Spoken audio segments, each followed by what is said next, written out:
First off, credits due where credits due. I saw someone do this video, but for TikTok and YouTube. And I thought it was really cool. I want to do my own spin on it, but for Major League Baseball. His channel is called Tov, and his link's down in the description. So you guys can check him out if you want to. So if you guys have no idea what I mean by iceberg, we start at the top, which is the most known scandals / stories, then go down to the ones most of you guys do not know about. So let's get into the iceberg, boys and girls. Shout out to everyone on here. If you want to see your name on here, link is down in the description.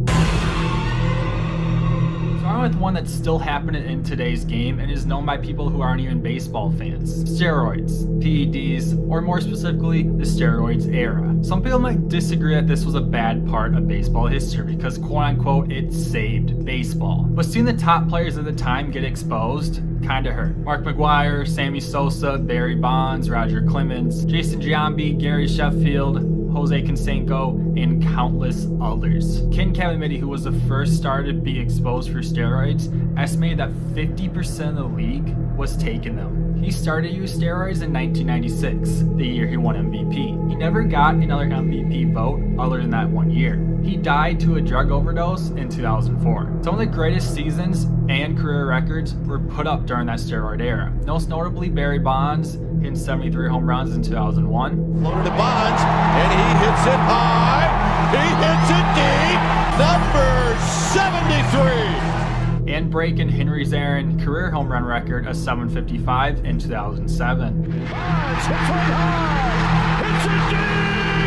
It is high. Bonds stands alone. Mark McGwire's and Sammy Sosa's home run race in 1998 was also one for the ages. McGwire did break Maris's record of 61 for most home runs. They ended up with 70 to beat Sosa in that 98 season. A record that stood for 37 ended only after 3 years when Bonds broke it in 2001 though. Say what you want about the steroids era, but man, it was exciting. One of the most notorious scandals in sports history. The 1919 Chicago White Sox, aka the Black Sox. You've heard of the Black Sox, but how much do you actually know? The Chicago White Sox were the favorite to beat the Cincinnati Reds in the 1919 World Series. By the way, this was a best of 9 series. Yeah. 9-game series. So when ace Eddie Seacott got destroyed in game 1 and Lefty Williams went 0 for 3 in his 3 starts, it definitely raised some suspicions. 8 players, including those 2 pitchers and star Shoeless Joe Jackson, were found guilty of throwing the 1919 World Series for $5,000 each. Throwing a World Series for a few bucks in today's game would never happen because the players are making all 7 to 9 figures. But back in the early 1900s, that wasn't exactly the case. It's not like just the top players were making $1 million back then. There wasn't one single player even making $100K. The highest paid player in 1919 was Cobb, one of the greatest hitters of all time, was making only $20,000. That's $315,000 in today's money, which is good money to you and me, but the league minimum in 2021 is $570,000. For one of the best players of the era and of all time, making $200K less than the minimum today is kind of a big difference. The top paid White Sox in 1919 was pitcher Eddie Collins, who was making $15,000, but was not part of the scandal. The highest paid player who was part of the scandal was pitcher Eddie Seacott, who was making $8,000 that year, which is $126,000 in today's money, which again is very nice money, but it's not unbelievably filthy rich. Commissioner at the time, Kennesaw Mountain Landis, banned the 8 players that were found guilty for Major League Baseball for life. Makes you really think about the 2017 Houston Astros. There's so much more to this story, but that's for a separate video. There's also so many other examples of players throwing games in that era and before that, but I don't want to talk about 100 different examples just like this. From Shaw into left center. There it is. Rose has eclipsed Cobb. That's number 4,192. You'd think a man with the most hits in Major League Baseball history would be in the Hall of Fame. Same man with an MVP, 17 All-Star appearances, 2 Gold Gloves, and 3 championships under his belt. But nope, Pete Rose is one of the all-time greats in baseball history, but you won't find his name in Cooperstown. During the last 3 years of his career, and 4 years after, Rose, aka Charlie Hustle, would manage the Cincinnati Reds until 1989 when he was banned from Major League Baseball for life. Because he bet on games teams he played in and managed during his career. He declined these allegations until 2004, where he did admit he did bet on games. But here's the kicker, he never betted against the Reds. And yeah, I guess he could be lying, but there's never been any proof to say otherwise. So why is he permanently banned? If you bet against your team and throw a game, especially a World Series like the 1919 Black Sox, I agree, you should be banned for life. But betting that your team will win? I don't know about you guys, but I disagree on that. Maybe like a 50-game suspension, just be like, hey, don't bet on games, dude. In an interview on the Dan Patrick Show in 2007, Rose said, quote, I bet on my team every night. I didn't bet on my team 4 nights a week. I bet on my team to win every night because I love my team. I believed in my team. I did everything in my power every game to win that game, end quote. I just don't think believing in your team should be considered that bad. At the end of the day, Pete Rose would be the all-time hits leader regardless. And I personally 100% believe his name should be in Cooperstown. So I assume at least most of you guys have heard of all 3 of those stories. And there's plenty of other ones that you guys probably know. And we might talk about those in a part 2 if you guys enjoy this one. But let's get into the ones that aren't as commonly known.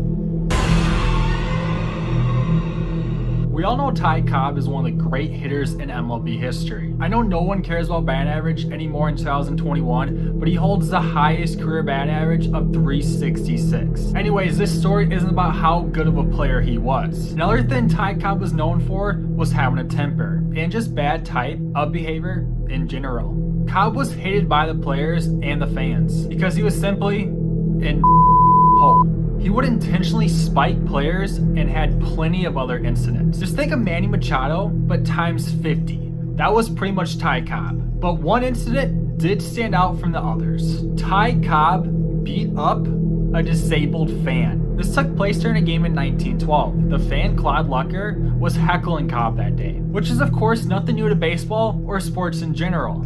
But the fan accused Cobb of being part African, and Cobb took extra offense to that. Cobb then went into the crowd and beat this heckler. Another fan yelled that the fan had no hands, and Cobb replied by saying, quote, I don't care if you don't got no feet, end quote, as he continued to pummel this fan until police and an umpire took him away. But don't worry, MLB did take action and suspend him for a whole 10 game and fined him a huge amount of a whopping $50. Ty Cobb will always be known as one of the greats in baseball history, but incidents like this will tarnish his legacy, at least a little bit.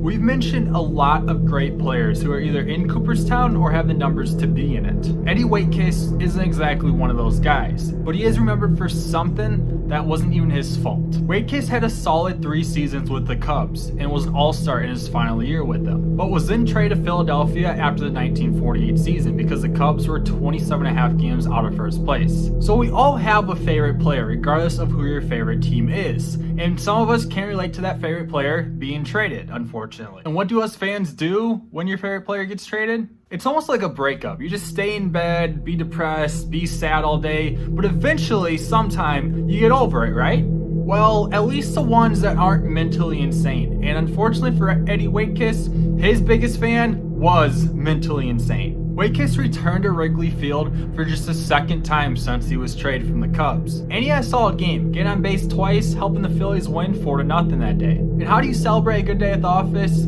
You go back to the hotel you're staying at and have a few drinks. The same hotel his stalker, his biggest fan was staying at. She went by the name Ruth Ann Steinhagen, and she really didn't like the idea that she'd only be seeing Eddie Waitkiss 11 times a year now. When Waitkiss was traded, to her, he wasn't just leaving the Cubs, he was leaving her, and she blamed him for it.